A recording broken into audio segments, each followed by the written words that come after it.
Branch number 1 the educator अल-जिक्रिया campus 592 Shadab colony MDA चौक Suraj Miani road Multan. Phone number 06147856000।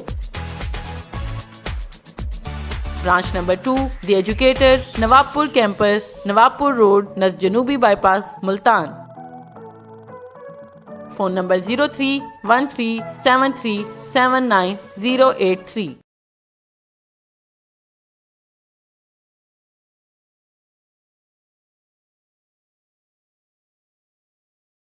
Assalamu alaikum 7th class. How are you? I hope so. You are all also fine. Today we start unit 5 question number 3. Last time हमने question number 2 किया था unit 5 का। unit 5 हमारे पास है living organism and their environment। जिंदा जानदार जो होते हैं और उनके environment के इर्द गिर्द के माहौल के बारे में हमने स्टडी कर रहे हैं इस चैप्टर में। तो इसका question number 3 है describe the important features of a natural environment। कुदरती environment जो होता है उसकी जो important खसूसियात होती हैं या उसके जो खदो खाल है उसको हमने डिस्क्राइब करना है कि उसमें कौन कौन से पार्ट्स आते हैं उस नेचुरल एनवायरनमेंट में।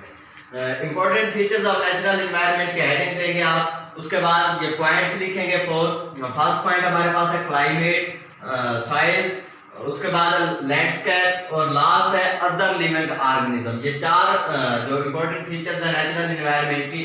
नेक्स्ट इसको हमने डिटेल में बयान करना है अलग-अलग सबको जी। नेक्स्ट हमारे पास है इसको फर्स्ट जो इसकी हेडिंग थी क्लाइमेट, उसको हमने स्टार्ट करना है। क्लाइमेट होता क्या उसके बारे में हम डिस्कस करेंगे। क्लाइमेट उसके एनवायरनमेंट में मौजूद एक फैक्टर है। क्लाइमेट का मतलब होता है आबो हवा। द एवरेज टेम्परेचर जो होता है, रेनफॉल एंड अमाउंट, जो चीज़ें क्लाइमेट में आती हैं वो है एवरेज टेम्परेचर है, rainfall and amount of sunshine, affect the types and number of plants and animals in a particular area। Climate में मौजूद चीजें जैसे कि टेम्परेचर है हमारे पास, रेनफॉल है, एवरेज रेन हमारे पास कितनी होती है, एवरेज टेम्परेचर किसी भी क्लाइमेट का, किसी एनवायरनमेंट का, किसी खित्ते का कितना रहता है। इसी तरह सनशाइन, वहाँ पे सूरज की मतलब कितना टेम्परेचर सूरज की वजह से होता है, कितने डिग्री तक जाता है। ये तमाम जो टाइप्स हैं ये किसको इफेक्ट करती हैं, वहाँ पे मौजूद उस एरिया में मौजूद प्लांट्स और एनिमल्स को इफेक्ट करती हैं। किसी मखसूस एरिया में मौजूद जो मुख्तलिफ जानदारों की नस्लें होती हैं और मुख्तलिफ प्लांट्स होते हैं मुख्तलिफ किस्म के। ये जो नेचुरल एनवायरनमेंट का फर्स्ट जो पॉइंट है क्लाइमेट, या फर्स्ट जो उसकी फीचर है वो क्या इन तमाम चीज़ों को इफेक्ट करती है। नेक्स्ट सेकंड जो हमारे पास है वो है सॉइल। हमारे पास नेक्स्ट जो इसकी टाइप है उसमें है सॉइल। सॉइल किस तरह की है, मतलब मिट्टी हमारे पास किस तरह की होती है, उसमें वो किस तरह इफेक्ट करती है मुख्तलिफ जानदारों को या एनवायरनमेंट को। सैंडी सॉइल है large air spaces and can not hold water.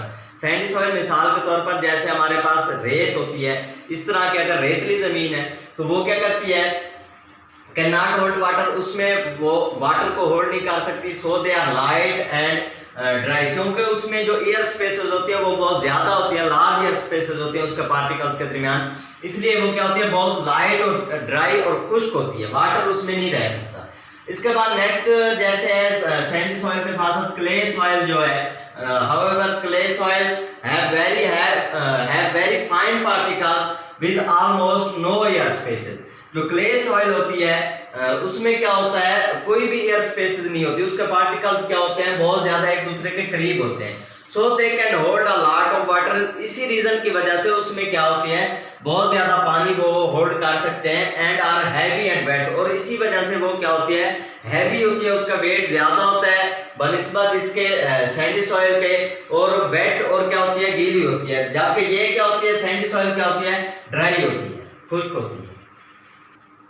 Next हमारे पास जो इसकी थर्ड टाइप है या थर्ड फ्यूचर है नेचुरल एनवायरनमेंट का, वो हमारे पास है लैंडस्केप।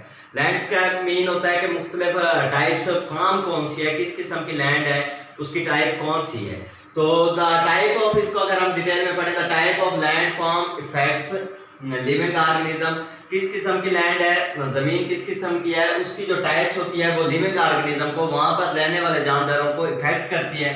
उसकी रीज़न क्या है? Because it causes changes in the local climatic condition. जो लोकल क्लाइमेटिक कंडीशन होती हैं, वहाँ का जो क्लाइमेट होता है, वहाँ की जो आबो हवा होती है, ज़मीन की जो टाइप होती है, लैंड की जो फॉर्म होती है, वो उसमें मुख्तलिफ चेंजेस काज करती है, उसको इफेक्ट करती है।